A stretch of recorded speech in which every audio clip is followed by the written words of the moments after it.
En esta ocasión vamos a enfatizar todos los referentes a síndromes coronarios. No olvidemos que es un tema muy importante.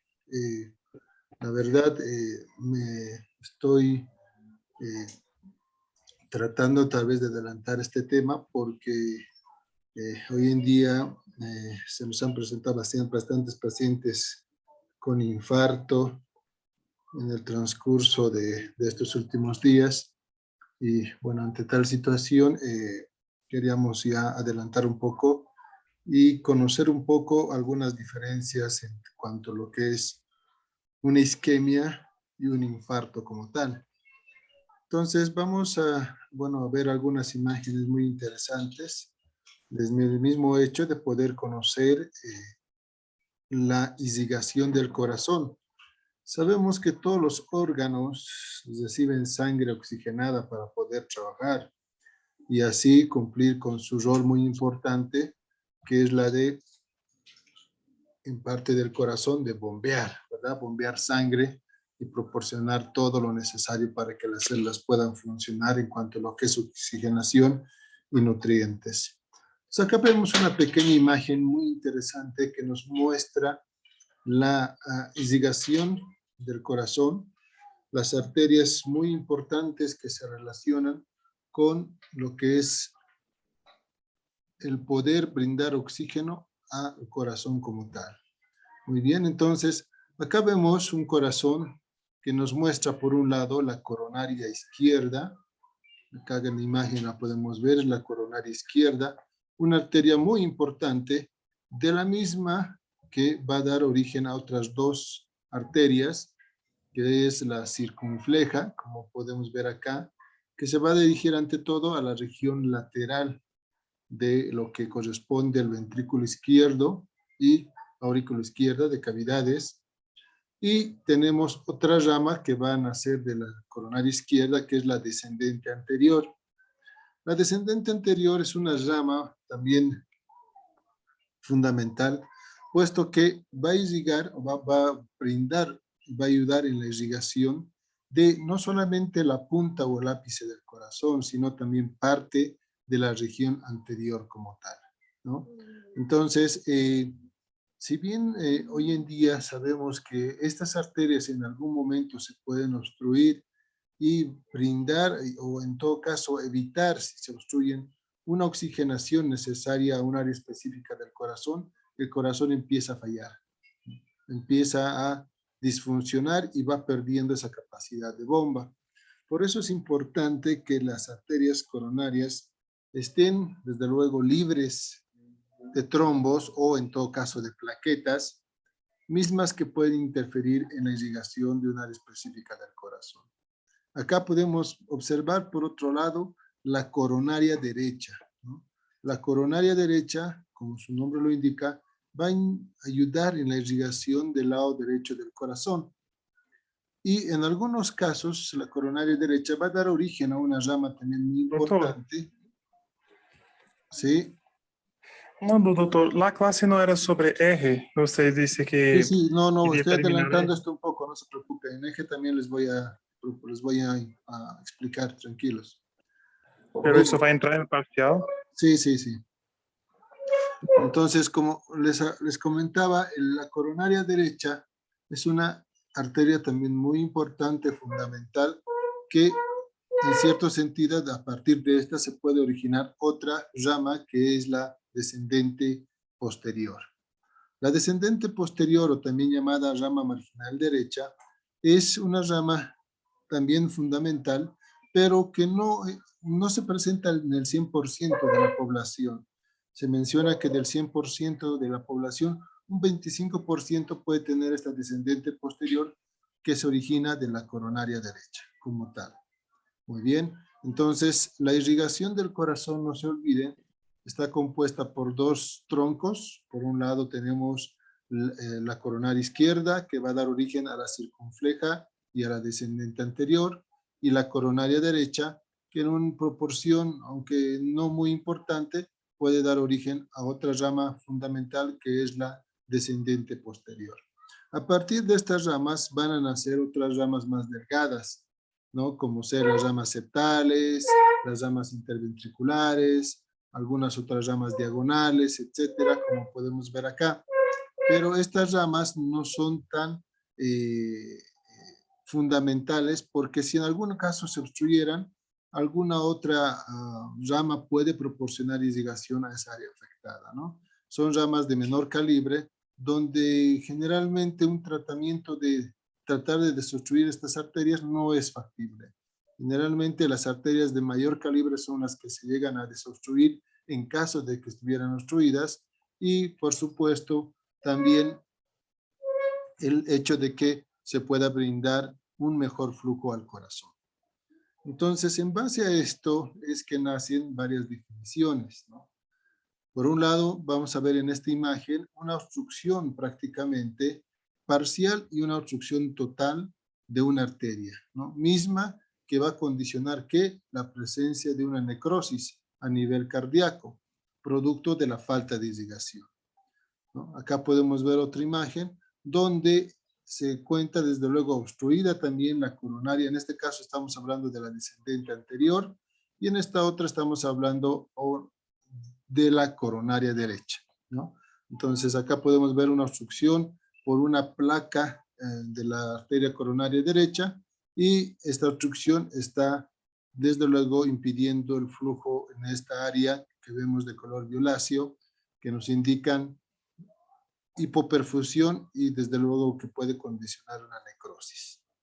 Es así que nosotros tenemos que ir viendo y tener en cuenta bien claras las definiciones de isquemia e infarto. Isquemia prácticamente es una disminución de la cantidad de flujo de oxígeno en un área determinada, ¿no? Sabemos que el corazón va recibiendo sangre para poder trabajar, especialmente la musculatura, porque todo se trabaja en base a lo que corresponde la irrigación.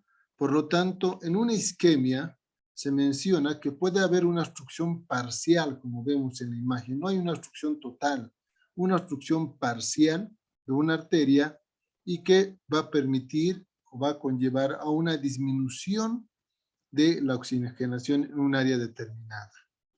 Es importante saber que este tipo de pacientes que tienen isquemia se caracterizan por una obstrucción parcial, les recalco. No hay una obstrucción total, puede ser una obstrucción del 60-70%, y que el paciente va a manifestar síntomas solamente cuando haga esfuerzo físico, porque cuando está en reposo el corazón no va a tener mayor demanda de oxigenación, pero ya cuando entra en actividad o hace alguna actividad, ahí la figura cambia desde luego, porque el paciente al hacer actividad va a requerir más oxígeno, más sangre. Y como está parcialmente obstruido, no se le va a permitir en el momento donde el corazón está requiriendo más sangre como tal.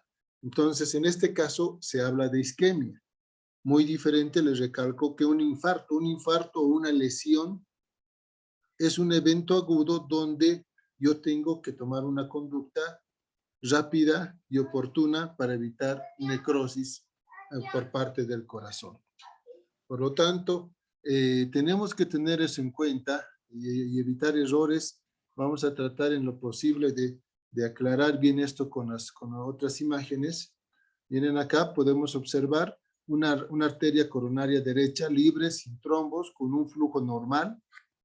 Acá podemos observar una descendente anterior donde está parcialmente obstruida y que por ende en algún momento esta obstrucción parcial puede influir en la irrigación de la cara anterior, o en todo caso de lo que corresponde a la punta o el ápice del corazón.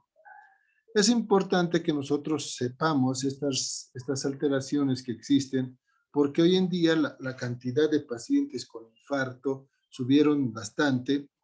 Sabemos muy bien que los pacientes que tienen infarto generalmente, ojo, son pacientes que tal vez tienen alguna enfermedad de base. De repente tienen alguna enfermedad de base, diabéticos, hipertensos, o tener alguna predisposición genética, ¿no? De que el papá, la mamá tuvo un infarto, entonces por ende el paciente también tiene esa probabilidad de sufrir un infarto como tal. Pero son varios factores que suelen intervenir en esta situación. Por lo tanto, cuando nosotros vamos viendo las características de la isquemia, vamos a darnos cuenta que es muy diferente incluso el diagnóstico electrocardiográfico, porque tenemos que ver algunas otras alteraciones que sean típicas de la isquemia, que es muy diferente en un infarto o una lesión. Una isquemia, un ejemplo, se relaciona más que todo con alteraciones de la onda T, mientras que un infarto se relaciona con supra o infradesnivel del segmento ST. Pero hay algunos pacientes que pueden presentar o exacerbarse la isquemia ante casos especiales, ¿no? Por ejemplo, puede haber una mayor o un aumento de la demanda de oxígeno, ¿no? Hay mayor demanda de oxígeno por una situación especial, y automáticamente esa demanda de oxígeno puede exacerbar la isquemia, porque sabemos que el corazón trabaja con sangre y requiere un flujo óptimo para poder trabajar. En esta clasificación, donde los síntomas o la situación, desde luego, que provocan la isquemia, suelen exacerbarlos. Entonces, ¿qué situaciones nos van a exacerbar una isquemia? Generalmente tenemos una clasificación donde va a haber un aumento de la demanda de oxígeno. ¿Qué quiere decir? Que va a haber algunas situaciones donde va a existir mayor demanda de oxígeno, como ser, lo clasificamos en no cardíacos y cardíacos. No cardíacos, la hipertermia, ¿no? Pacientes que están con fiebre. Alguna vez de ustedes han debido ver un paciente con fiebre, va a estar taquicárdico. Entonces, como está taquicárdico, ese corazón va a necesitar más sangre porque está acelerado. Pero a la vez, como está taquicárdico, va a bombear muy poca sangre porque está acelerado el corazón y se llena muy poco. Ante tal situación, es un claro ejemplo donde va a existir una mayor demanda si en todo caso mi paciente que tiene isquemia presentase algún cuadro febril. El hipertiroidismo, lo mismo, es una situación donde hay mayor requerimiento de oxígeno. ¿Por qué? Porque en el hipertiroidismo sabemos que va a existir un aumento de las hormonas que va a conllevar a un aumento del metabolismo, y por lo tanto el paciente va a sentir también palpitaciones, ¿no? Si ustedes van a ver el paciente con hipertiroidismo y el paciente con hipotiroidismo, el que tiene hipotiroidismo es todo lo contrario, se caracteriza porque el corazón va a estar bradicárdico. Pero si son hiper, el corazón va a estar taquicárdico por la misma estimulación simpática. Pacientes que consumen drogas, pacientes hipertensos o pacientes que tienen ansiedad. Entonces, acá vemos que la causa es otra, que suele exacerbar el cuadro isquémico, pero que puede existir el momento en la que ustedes entran en contacto con un paciente y poder hacer una buena análisis de la situación en la cual se encuentra el paciente. Causas cardíacas que pueden exacerbar la isquemia, de acuerdo al aumento de la demanda de oxígeno. Un ejemplo, las pacientes con cardiopatía hipertrófica. Cuando el músculo se hipertrofia, hay más requerimiento de sangre. ¿Por qué? Porque ese músculo que se ha hipertrofiado, que ha crecido, etcétera, requiere desde luego de mayores nutrientes, mayores compuestos para poder inmediatamente funcionar de forma correcta, ¿no? Por lo tanto, hay que tener mucho cuidado. El corazón igual por sí solo puede exacerbar la isquemia. Otras causas son las valvulopatías, especialmente la estenosis aórtica, donde también va a haber una mayor demanda porque la alteración está en origen cardíaco, ¿no? Entonces, como son causas cardíacas, en el corazón hablamos de un cierre de la válvula aórtica. Como si existe un cierre de la válvula aórtica, la sangre no va a salir de forma correcta y también se van a manifestar por lo mismo, ¿no? Las cardiomiopatías dilatadas como el Chagas, las taquicardias como ventriculares y supraventriculares, son causas de origen netamente cardíaco que van a en algún momento requerir mayor demanda de oxígeno, ¿no? Un ejemplo, las taquicardias. Sabemos que en la taquicardia ventricular, supraventricular, siempre se va a requerir más oxígeno porque el corazón está trabajando muy rápidamente y si es que tiene una obstrucción parcial, un ejemplo, y bueno, existe un aumento de la frecuencia cardíaca, por ende, entonces el corazón no se va a llenar bien porque va a trabajar rápido, va a expulsar muy poca sangre y esto va a conllevar a que se descompense por parte de lo que corresponde al paciente que tiene esta alteración. Bien, entonces siempre hay que pensar, siempre hay que razonar antes de tener un diagnóstico preciso, porque sabemos muy bien que en algún momento el paciente que tiene una isquemia o tiene una obstrucción parcial va a presentar clínica, ¿no? Generalmente, doctor, tengo dolor en el pecho que me dura tanto tiempo y desaparece, es un dolor que se día, un dolor que, bueno, en algún momento uno no se va a dar cuenta qué es lo que está pasando con el paciente, pero en realidad nosotros tenemos que, en lo posible, siempre preguntar por los datos del paciente y tener una idea clara de cómo el corazón va a sufrir por alguna alteración, ¿no? Algunas otras causas que pueden provocar o exacerbar la isquemia, ¿no? Pero en este caso se debe a una disminución del aporte de oxígeno. Hace un momento hablábamos de una mayor demanda de aporte de oxígeno, ¿no? Por la taquicardia, por el hipertiroidismo, donde el corazón se acelera por otra causa que lo provoca. Pero en este caso va a haber una disminución en el aporte. Algo está pasando que hace que disminuya el aporte de oxígeno y que se exacerbe el cuadro que está presentando el paciente como tal, ¿no? Entonces, ¿qué causas son estas? Un ejemplo, las causas no cardíacas y también tenemos causas cardíacas. Las causas no cardíacas, un claro ejemplo, la anemia, ¿no? Si hay una anemia, hay pocos glóbulos rojos, por lo tanto, hay pocos glóbulos rojos, va a haber poca oxigenación, a eso se refiere con disminución del aporte de oxígeno. Los pacientes que tienen algún problema pulmonar no van a poder respirar bien, no van a poder realizar de forma correcta el intercambio gaseoso y por ende el paciente puede presentar una alteración como tal, ¿no? Hay que tener mucho cuidado y hay que siempre ir preguntando a algún otro colega si es que en todo caso tiene o está ante un paciente que está presentando una alteración como tal, ¿no? Entonces, pacientes, otro ejemplo, pacientes que tienen eritrocitosis, ¿no? Los pacientes que tienen eritrocitosis o hartos glóbulos rojos igual se caracterizan porque estos glóbulos rojos prácticamente no van a capturar bien la oxigenación y el momento que se produce el intercambio es mínima la oxigenación como tal. Por lo mismo y por todo lo que estamos viendo, pueden ser varias las causas que nos provoquen una disminución en el aporte de oxígeno, ¿no? No es como la otra, que, bueno, prácticamente era muy diferente a esta. Bien. Entonces, entramos a la clasificación de la isquemia. No se olviden, isquemia es igual a obstrucción parcial de la arteria, no es obstrucción total ni casi total. La isquemia miocárdica se clasifica por un lado en angina estable. La angina estable o también llamada angina crónica. La inestable está, desde luego, suele ser más aguda y la isquemia silente suele producirse por una obstrucción que de repente no manifiesta muchos signos y síntomas. Este tipo de pacientes evolucionan con la enfermedad y no presentan síntomas hasta que esto se complica. Un claro ejemplo de la isquemia silente es el paciente que va a tener algún antecedente de importancia o alguna alteración que nos lleve a poder tener y analizar el caso que se está presentando en un futuro y relacionarlos con otros.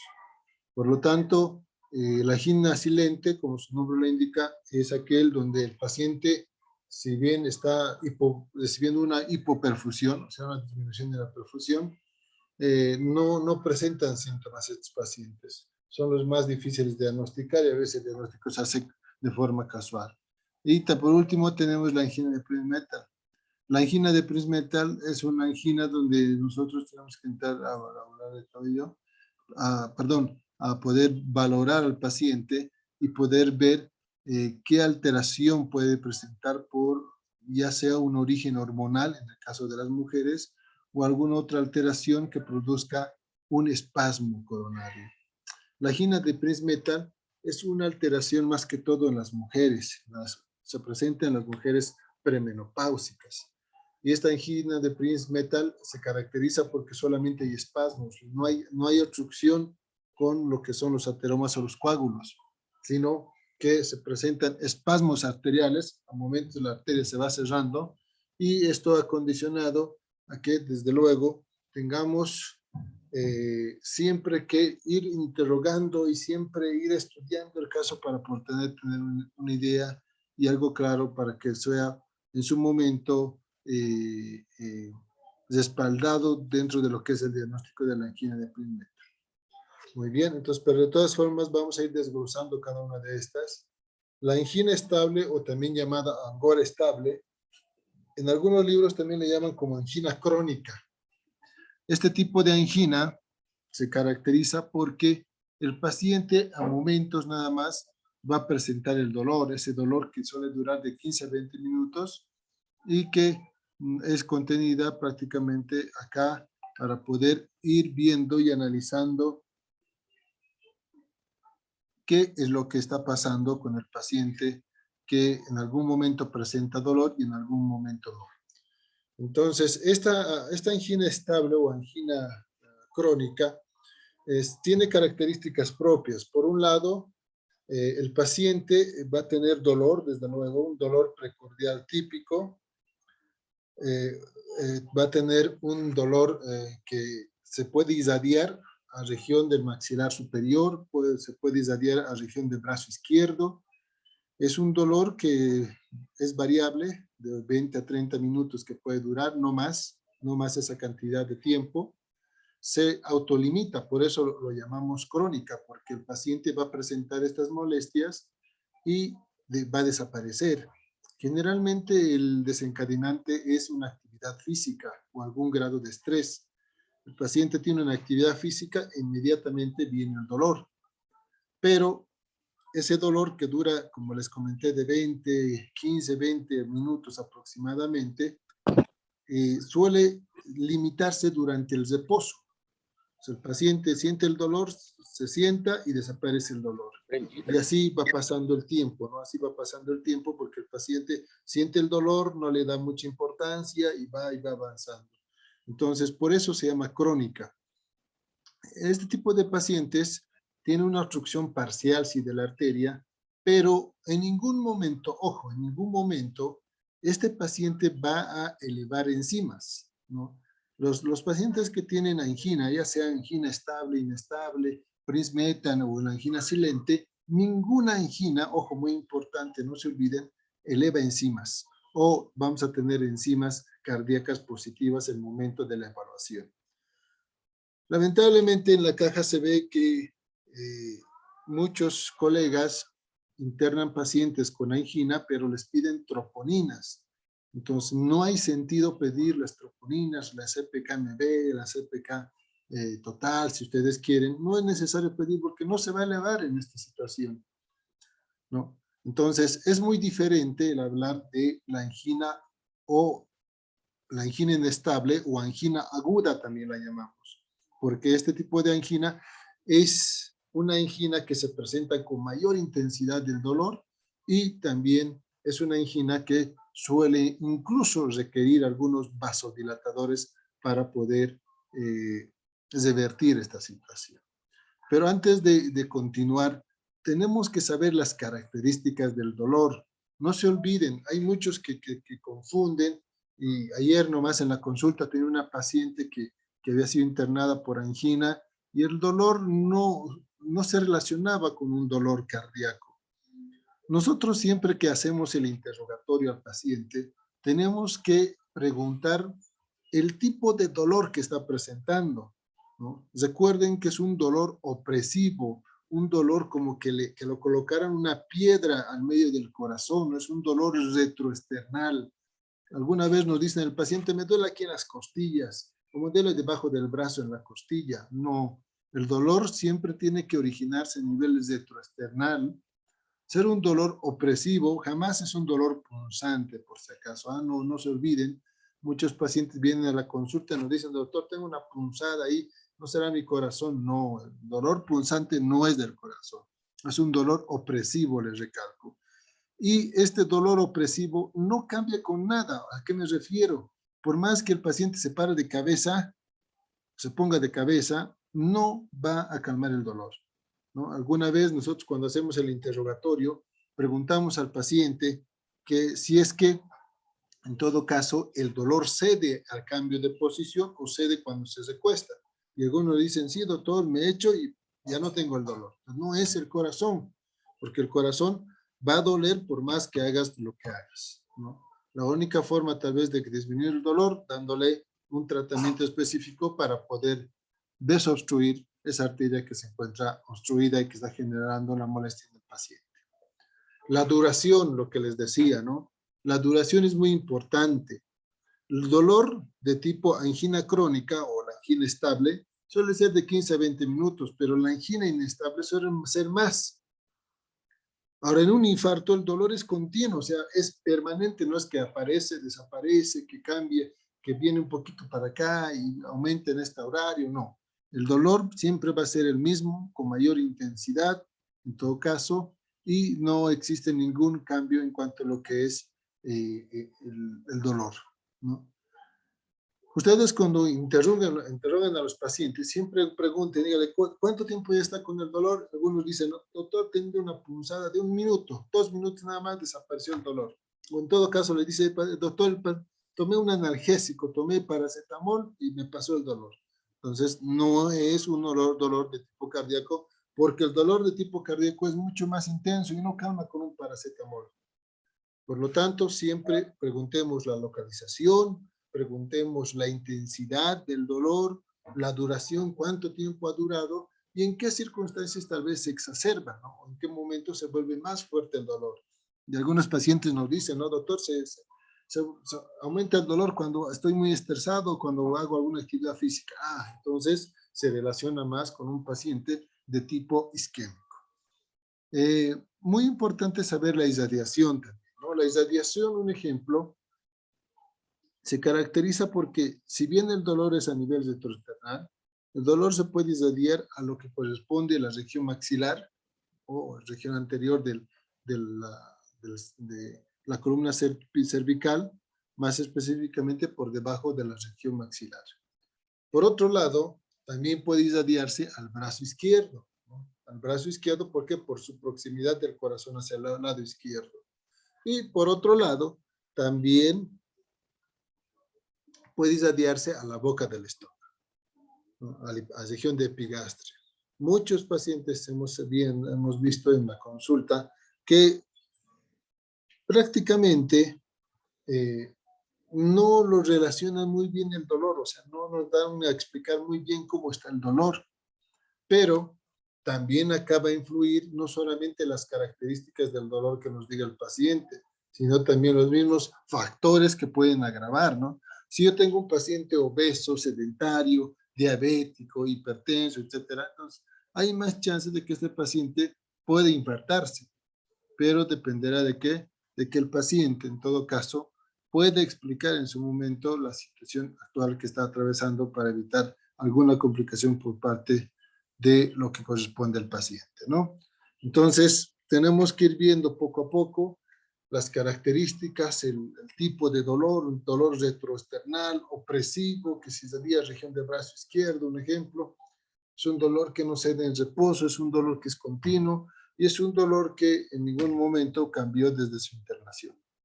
Ahora, en cuanto a lo que es la isquemia silente, un ejemplo, la isquemia silente es una isquemia que se encuentra o que presenta el paciente, que se puede localizar por vía electrocardiográfica, pero que no manifiesta síntomas, ¿no? No manifiesta síntomas. Entonces, el paciente, como no tiene síntomas, este tipo de isquemias es el peor, porque lamentablemente, como no presenta síntomas, al final presenta síntomas, pero cuando ya la situación está muy difícil de manejar, ¿no? Por lo tanto, A eso nos referimos con isquemia silente, ¿no? El paciente no manifiesta clínica, no manifiesta dolor, pero en algún momento podemos hacer el diagnóstico, ante todo, electrocardiográfico. Siempre nosotros tenemos que solicitar al paciente que realice un electrocardiograma de 12 derivaciones para poder ver las diferentes derivaciones y podernos dar cuenta qué área del corazón es el que está recibiendo bajo flujo, ¿no? Pero les recalco nuevamente, acá nosotros tenemos que ir priorizando por un lado y por otro lado, teniendo la idea de cómo se va a manifestar el dolor y en quiénes va a manifestarse de forma más frecuente. Porque acá el tratamiento, un ejemplo en el infarto o en la isquemia, dependerá no solamente de él, sino de muchos factores para poder aclarar y poder dar un tratamiento posterior sin ningún inconveniente. Bien, entonces vamos viendo otras, angina inestable, la que les decía, esta es también llamada angina aguda, porque este es un paso hacia lo que es el infarto del paciente, ¿no? El paciente, lamentablemente, va a sentir bastante dolor. Ese dolor no va a desaparecer en reposo como la angina estable o angina crónica, no cede para nada en el reposo. El dolor va a estar ahí presente, va a ser persistente el dolor, va a durar más de 15, 20 minutos y inmediatamente este paciente tiene que ser hospitalizado para poder hacer algunos estudios y ver el chance de tal vez ofertarle un diferente tratamiento al que está llevando. Muy bien, entonces no se olviden, angina inestable, también llamada angina aguda, es mucho más en cuanto a lo que es el tiempo y también es importante saber que en su momento tú tienes que ir interrogando y tienes que ir conversando con el paciente para tener una idea clara de lo que está pasando, de lo que se pueda contender por parte de lo que es el paciente que está con una angina inestable. La angina inestable la llamamos así porque el paciente, por más que entre en reposo, no va a ceder del dolor como es en la angina estable, ¿no? En la angina estable el paciente tiene dolor, se sienta y desaparece, pero en este caso no. Por más que se siente el paciente, el dolor va a persistir y va a continuar y puede llevar a un problema más serio. Se dice que la angina inestable es una situación que nos está indicando que el paciente está a un paso de tener un infarto, ¿no? Es la más peligrosa, es la difícil de manejar, porque en todo caso el paciente debería, en lo posible, tener todos los cuidados necesarios y explicarnos a detalle muy bien para evitar errores en el momento de hacer los diferentes estudios que nos pueden ayudar a colaborar para ver cómo se encuentra ese corazón. Bien. Y la angina de Prinzmetal, les recalco, en todas las anginas no se elevan las troponinas, ni CPK ni CPK-MB, no se elevan.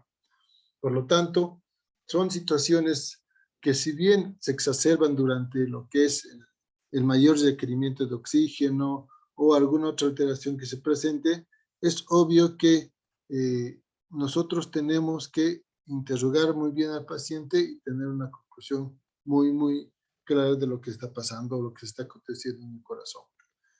Por lo tanto, la angina de Prinzmetal se menciona que se origina por espasmos coronarios. Se presenta en mujeres embarazadas, especialmente en las menopáusicas, porque hay cambios hormonales. Esos mismos cambios hormonales pueden influir en los receptores de la presión y conllevar, desde luego, a alguna alteración. Por otro lado, sabemos mencionar que este tipo de angina de Prinzmetal se puede dar incluso en jóvenes, en personas jóvenes. Yo tenía un paciente de 28 años que se infartó y que estaba con angina de Prinzmetal en su momento que nos conversó, pero lamentablemente estos espasmos que uno tiene no son seguidos y a veces no le toman mayor importancia, ¿no? La angina de Prinzmetal incluso se puede dar en pacientes que intercambian drogas, ¿no? En pacientes que en algún momento están utilizando algo de droga, este consumo de droga puede producir espasmos coronarios y traducirse en una angina de Prinzmetal, ¿no? Entonces es muy importante tener clara la idea hay que tener muy bien clara la situación del paciente para brindar un tratamiento adecuado, como debe ser. Muy bien, entonces, ¿cómo hacemos el diagnóstico de la isquemia? El diagnóstico se hace clínico ante todo, también lo vamos a hacer tal vez electrocardiográfico, pero no siempre al 100% porque hay algunos electrocardiogramas que pueden salir normales. Por lo tanto, la clínica y los antecedentes o los factores que tenga el paciente nos van a ayudar a poder diagnosticar con mayor precisión y certeza. Muy bien, entonces nosotros como médicos tenemos que en lo posible preguntar dónde se origina el dolor, cómo es ese dolor, en qué situaciones se agrava para poder hacer el descarte o en todo caso poder en lo posible tener algún otro estudio que te pueda colaborar para poder hacer un diagnóstico de isquemia como tal. Bien, entonces, en algunos pacientes incluso usamos las pruebas de esfuerzo. Con algunos de ustedes hemos hecho algunas pruebas de esfuerzo. Las pruebas de esfuerzo nos sirven para poder nosotros tener una idea bien clara de el resultado de lo que corresponde las isquemias o los infartos como tal, ¿no? Por lo tanto, pueden pedir un laboratorio, pueden sacar un electrocardiograma, pueden sacar una radiografía de tórax para ver si está grande, un ecocardiograma para no hay ningún problema, ¿listo? Y de acuerdo a eso, tener una conclusión mucho más clara. Bien. Bueno, acá las imágenes que estamos viendo nos van a ayudar un poco a entender. Permítanme. Esta es de acá, miren. Entonces acá en la primera imagen tengo una arteria totalmente desobstruida, libre de trombos, de plaquetas. En la segunda prácticamente hay un trombo grande. Y si vemos bien acá, hay una obstrucción casi total de la arteria, ¿no? Casi total de la arteria, una obstrucción casi total. Pero acá vemos cómo se ha llegado a obstruir por, lamentablemente, esto de que el paciente puede ser sedentario, puede, bueno, pues caminar todo el día, puede ser un paciente que no tiene mayores molestias en cuanto a lo que es poder realizar este estudio en el paciente, ¿no? Poder ver qué tipo de alteración tiene en cuanto a lo que corresponda el poder asistir y poder verificar a estos pacientes que en su momento pueden ser una complicación, no solamente para usted, sino también para la misma institución en cuanto a lo que es los diferentes estudios que se realizan para poder llegar a un diagnóstico como tal. ¿Qué factores de riesgo hay en el síndrome coronario? Por un lado tenemos la diabetes, un factor de riesgo muy importante, la hipertensión, la hipercolesterolemia y el tabaco. Entre todos los factores, estas son las más importantes y las que se va a priorizar para poder tener una idea clara de lo que está pasando con ese corazón y, ante todo, con lo que corresponde